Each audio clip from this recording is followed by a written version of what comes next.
And we are now live. Senate Appropriations continuation, and we are taking up another bill, S-197, and we have the reporter of the bill from Senate Health and Welfare, Senator Lyons, who is going to walk us through the bill and the funding request that is. Well, thank you, Senator Ginny Lyons, for the record. And this bill is really about the title of the bill has changed from an inventory of mental health crisis response programs to more of a children's mental health bill.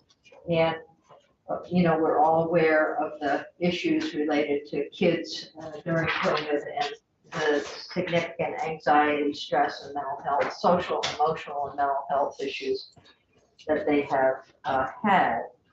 So this bill puts together a description for grants applications within schools and out of school to help provide services for children. We know that there's a level of support that some kids need is at the level of psychotherapy, and for other kids it's simply some one-on-one counseling, and for others it's group work or outside activity to relieve them of some of their anxiety. So the bill itself describes the criteria for grants applications, either in school or community-based after-school programs.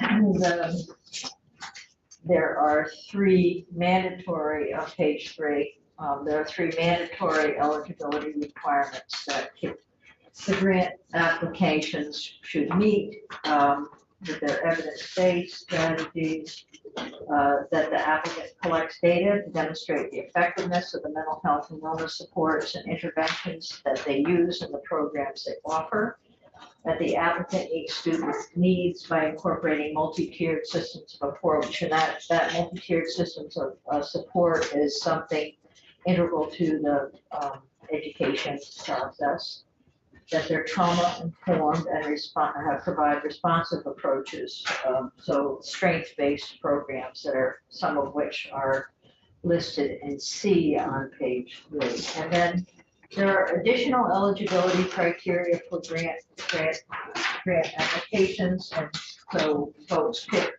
one of those that begin on the bottom of page 3 and follow through to page 4A through F.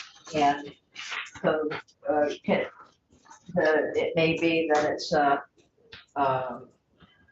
community mental health service that is applying. It could be that it's a group that's working with a pediatric office. It could be family support, community-based.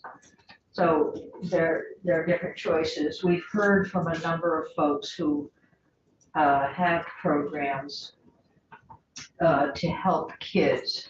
And one of those that was kind of neat was something called Youth Mental Health First Aid, which is a very, it's been a very... It's a program that came out of Australia. Yes, it's been very effective.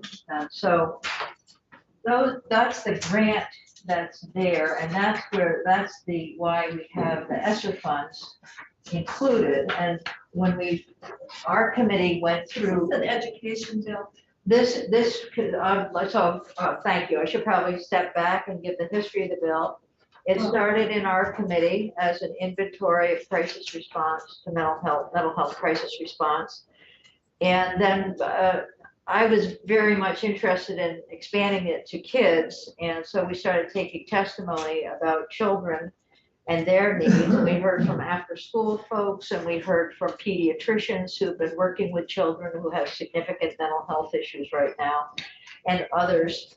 And then we started looking for funding for the programs, and realizing that these programs would be either in school or out of school. So we connected with Senator Campion in Education Committee.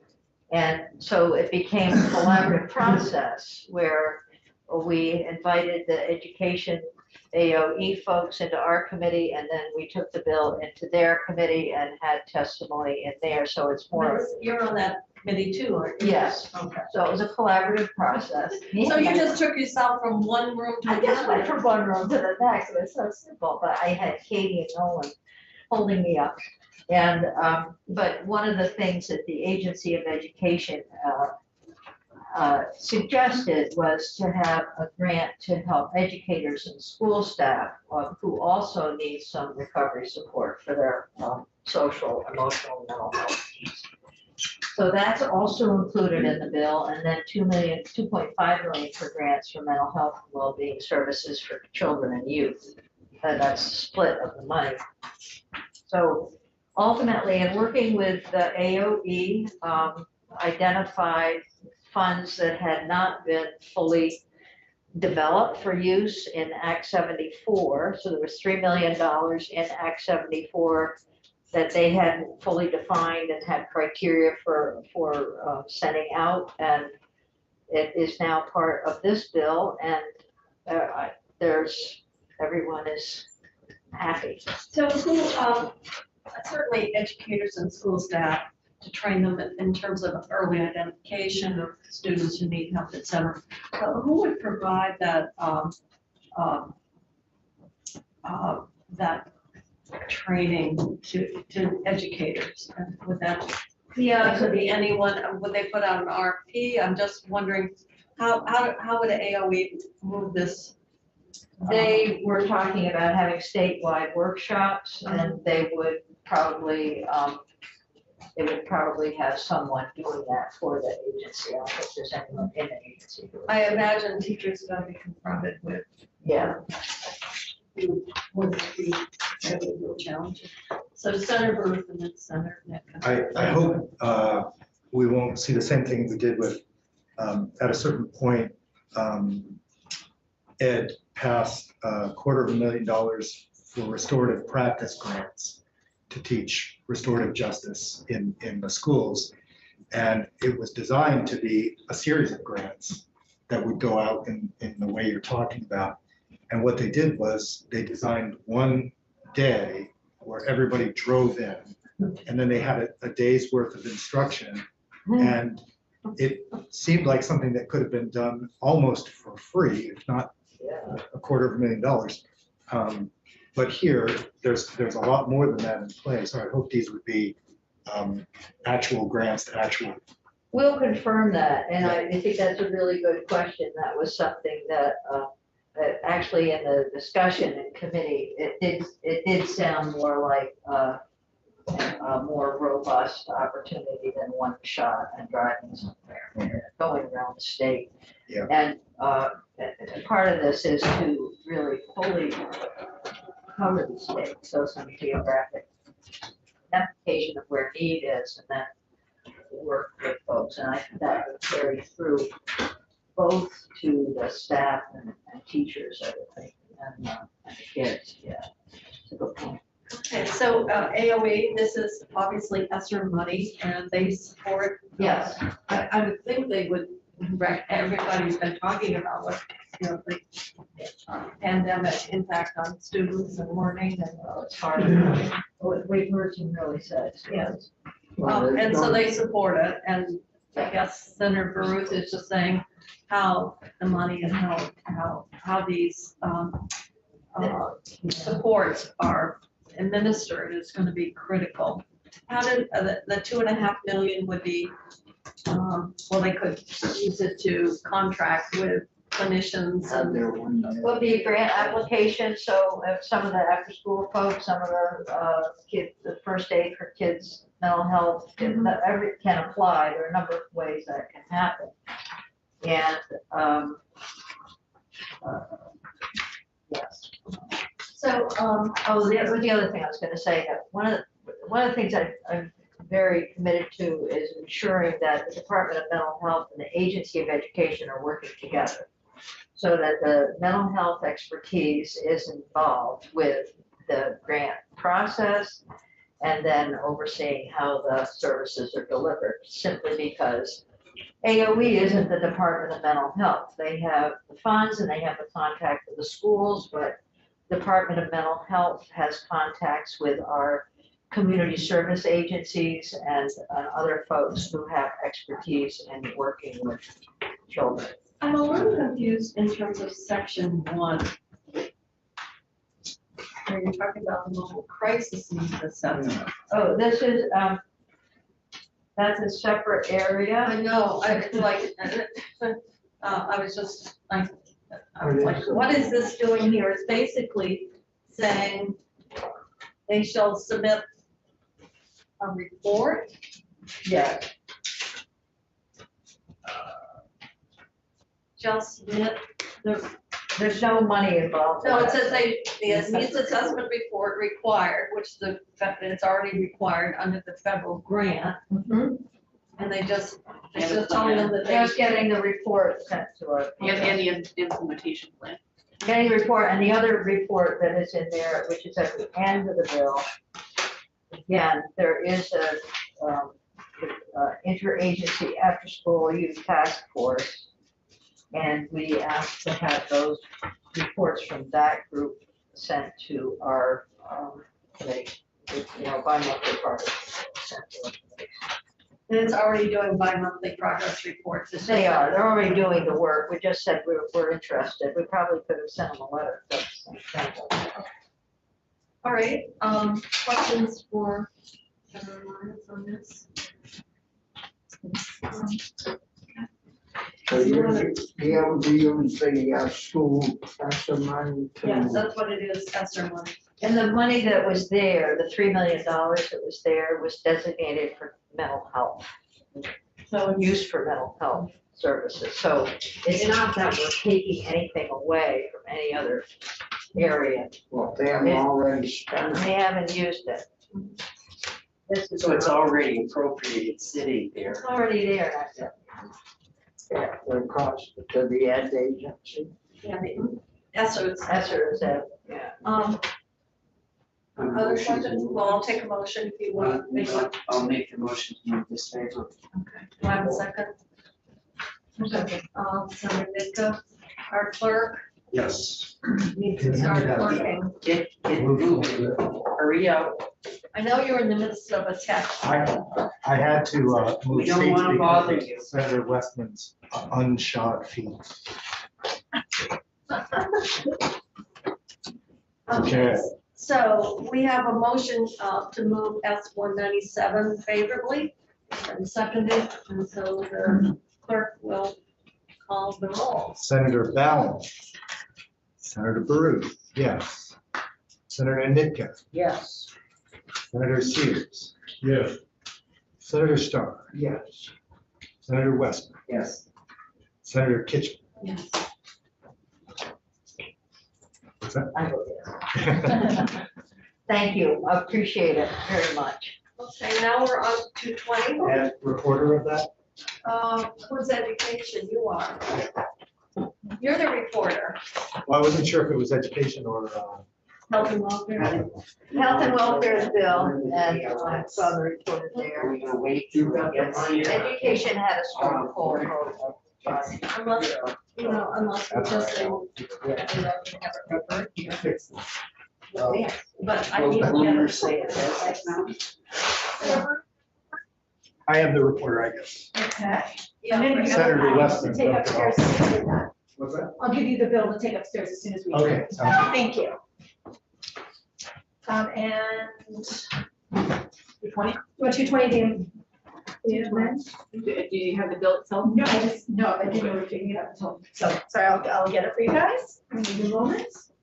And it's the version with the 5 sections, because they, I think they passed it out and then passed an amendment. Versions, The latest version. yeah. No, I'll take it. It was a little confusing when I went to go out yesterday, because I thought there was only 4 sections in the bill when I first saw it, but there's 5. because There's they had 5, so to- make sure I get They had the to fix 5. that Chittenden County piece of it, where Kevin is with Right. They let's erased see. it. already. And this came out of GovOps, right? Came out of GovOps, Okay. 220, whatever the highest version number is. All right, let's get out of here and see. Okay, I've got, Also, Let me just check this. S-251, we're gonna put in the budget. 284 is budget as well. Which Weatherization, that's in the budget, 251 was the, yeah, investment, divestment. Yes. We've done 285, right? Blueprints for home. that we are working on right Yeah. now. But, and I'll be back and forth with Jen on that one a bit Okay. after your conversation this morning. Yeah. We did get 226 in this afternoon. And we got the housing bill. 226. Is that the one with the, It has all the housing investments and the downtown tax credit. and that went to finance? It went to finance as far as I know. Yeah, I think I thought it was going into finance. It must have come out of finance for that. From finance when it was on the calendar today. When it has a calendar, you can tell. Oh. But we've got it here and it had to go to finance to have the downtown tax credit. I have today's calendar. What am I looking for again? 226. It's 226. I'm not, was it just noticed to move to us? Stephanie, so I have it as amended by, it's 5 sections as amended by Senators Callamore, Clarkson. Jim. That's the one. Okay, That's the one. that's what they want to be looking at? Okay, thank you. Yeah, 226 was on the notice of that sentence. Okay.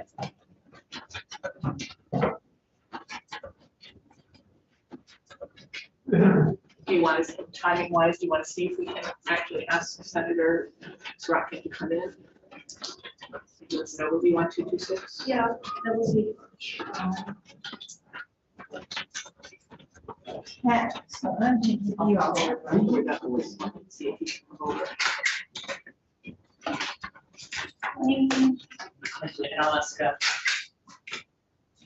to sign anything. So I'm gonna give you all 2 pieces.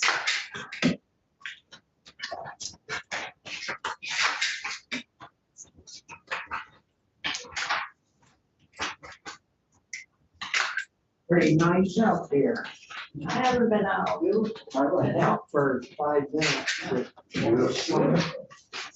The old track must be running out of steam today.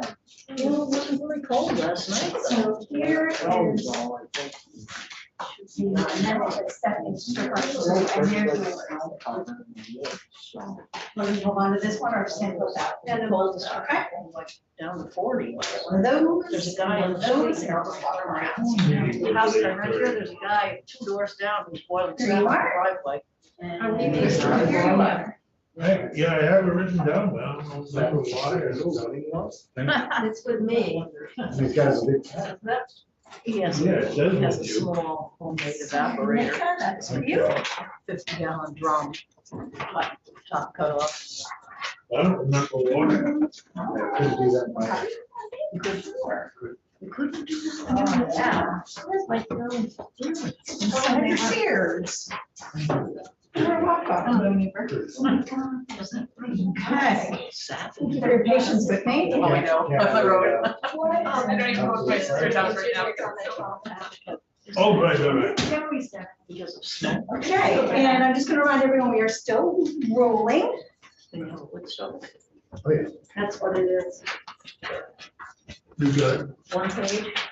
well, 2 pages, the bill and then the Sacrament. amendment.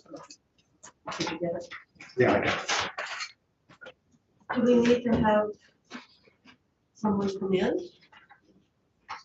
This is pretty straightforward.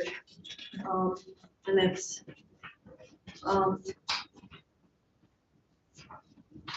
it's basically creating, it's allowing deputy sheriffs to be a single separate statewide bargaining unit, something the SCA has been pushing for. I understand it's supported and came out of the committee.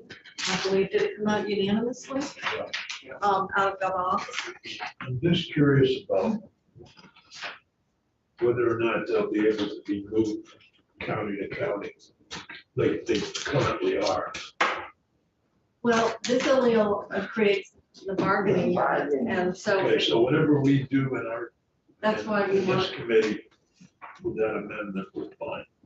that's how I understand it. That's my understanding. So, from and I, the assignment of the mic right now is up to the state student church department, aren't they? Well, somewhat. Yeah. We just had the sheriff of Bennington County give up his 2 deputies. Actually, he's not, but we're on. I'll say it. He gave up his 2 deputies and he's not running for reelection. So it's questionable where they will be attached. The positions are still there. So I guess Wyndham County is gonna take them temporarily.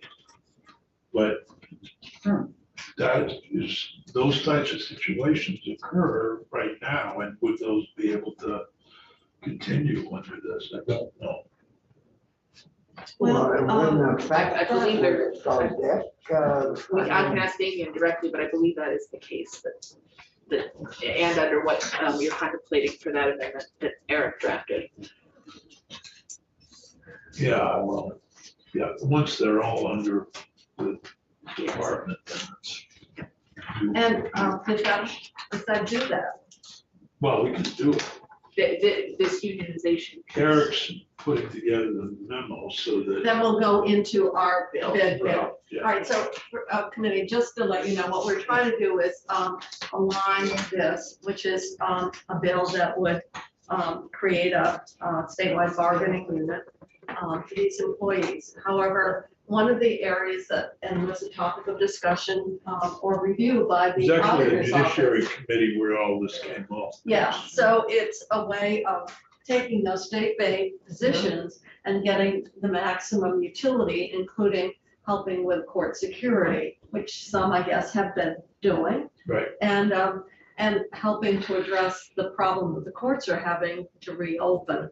And so what we're doing here is, we have this bill, which we're supporting, but we're, in order to sequence and to deal with the duties and the court security and how the positions are defined and utilized would occur in the budget, which would pass. So what we're trying to do is, not trying to do, what we need to do in order to sort of sequence actions would be to, instead of having this unionization upon passage, make it effective July 1st.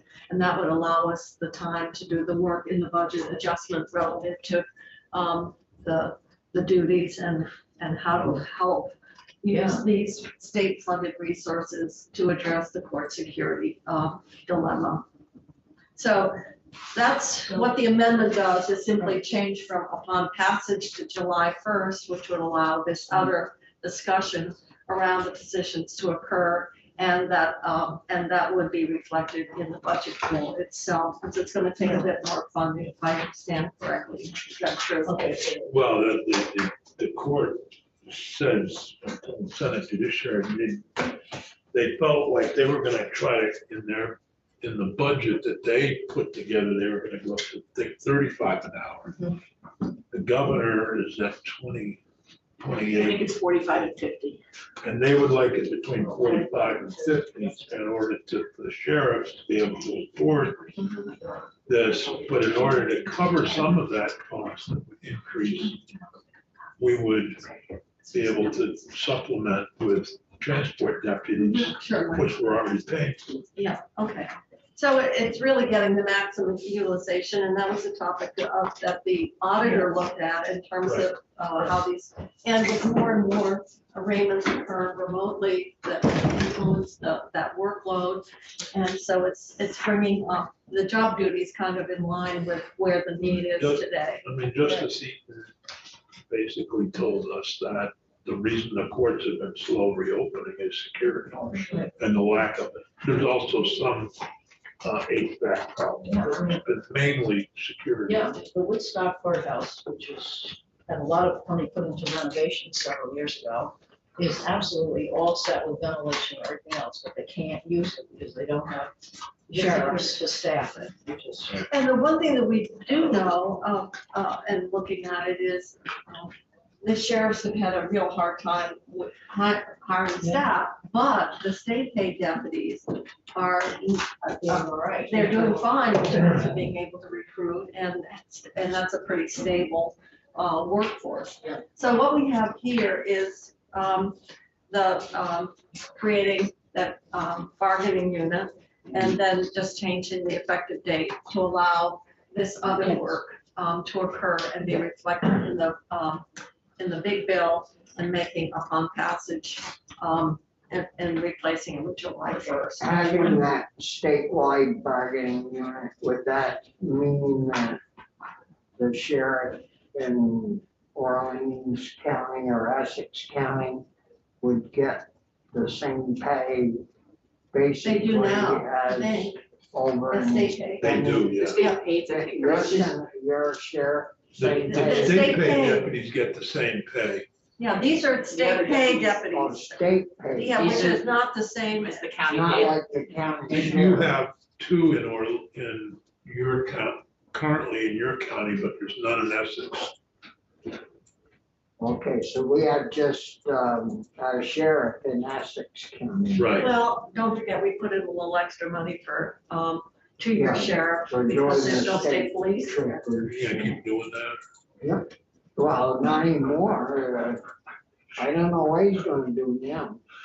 So, Our- so this really only has to do with them being able to create a collective bargaining unit, and everybody else has it except for these guys. Yeah, but Except Except for for the 20. bosses, just in terms, who's the boss of these people? John Camp, Oh, okay.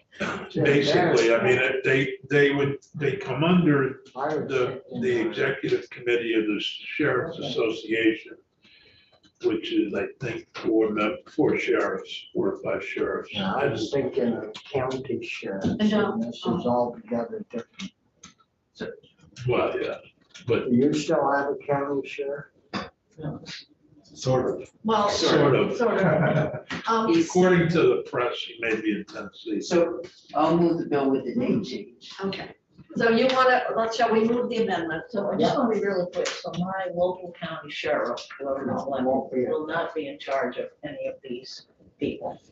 No, the executive committee, if we Going out of pass, Campbell's office, not out of This Right. bill, the bargaining will be with Campbell's office. Campbell's office. The same as it is for deputy state's but you'd attorney. still have Yeah, probably different 2, and documents. with whatever you have today, you probably have the same number. The difference would be, the current law has the executive committee in charge of how many deputies go to what county. Uh-huh. So it's been true, they haven't really changed it in years. So there's 6 in Chittenden. I think there's 2 or 3 in Windsor County. So you would still probably have your 2 or 3. It's just that the executive committee, under the bill or in the amendment that we have, the big bill, would be able to, Hire, they would be able To to sign. assign to various So they districts. can So, have some board, those deputy sheriffs who are in my county now, who don't work at the courthouses or aren't travelers for transporters, might they be assigned to these? The transporters for no, the because state. they're not state paid deputies. Their county. Yeah, They they're- could be assigned to courthouse security if You mean the current ones that are, current ones who are not state paid deputies right, could be assigned to courthouse security if your sheriff decides. His problem is the $25 to $35 an hour rate. The sheriff says he can't do it. If we can increase the rate, part of being able to increase the rate would be using the state paid deputies as well as the regular deputies. but So, the But this problem only is has the to do with the workforce. bargaining unit. So, right, that's right. This is- except, so that stays the same. I could envision one state paid deputy in each county being in a courthouse. And then they would have money to pay for other deputies to be in in the courthouse or in other parts of it. In Windsor, in Rutland, no, Wyndham County, it's all Securitas. They don't even have a law enforcement officer. So might Yeah, not, maybe if the ones working in the courthouses, state paid deputies, might they not be making more money than the sheriff himself or herself? Yeah. Not the sheriff. No, not the sheriff. Yeah. But they could be making more money than other county paid deputies. Yes. Well, they already do have better retirement. Yeah. So right now, this bill is, Yeah, just- I just made the a bargaining. motion. And we have a motion to, amend, and have the date to make, July 1st of 2022. Shall we vote the amendment first? Do I have a second? Okay. Senator Starr. So, I'll call the vote on the amendment first. Senator Ballant, Senator Baruth. I'm not exactly sure how to differentiate the vote on the amendment and the vote on the bill. But it would have like this. Okay. Senator Nitka, Yes. Senator Sears. Yes. That's Senator the- Starr, Yes. Senator West. Yes. But if we can't put that, I can't put that in the- I'm gonna vote yes. Okay, and Now I need a motion to move the bill favorably as amended. I'll move the bill Okay, favorably. Senator Westman, Senator, You want to do Senator it, Starr. Alice? You want me? Go ahead. Okay, Senator Starr seconded. Senator Ballant, Senator Baruth, yes. Senator Nitka, Yes. Senator Sears. Yes. Senator Starr, Yes. Senator Westman, Yes. Senator Kitchen. Yes. Okay. And Senator Nicholas going to be reporting or Senator Starr? I usually do the sheriff. Yeah. Oh, Senator Sears. Thank you. I'll be right back. I gotta give this to I'm not quite yet. Paige. Oh, you're gonna act as Paige? What do you mean not quite yet? Did you want to do anything on S two twenty-six? Or are we holding that till tomorrow? Thank you. Did you do copies? He was available to pop over if necessary, Senator Sorokin, and I was just getting copies of the bill and it was made up, and we can wait till tomorrow, and we are still live. This isn't a massive bill coming out of. Well, what time is it now? This is the House. It's 3:30. I don't know, but We could get an overview and not move the bill to 26, but just actually hear from Senator Shiraki. Yeah, we need to do that because we're running out of time. So, Okay, the copy room is going to deliver copies as soon as they're available. I do have the fiscal note, and I will get Senator Sorokin. thank you. Is this time for a break? No, we're gonna move on to another bill hopefully in the next 5 minutes. I'm going to be, so if I gave a nod, you'd come I right mean, in. if the copy room has to print the thing out, there's a time. Then we take a break. Sure, I will go off live.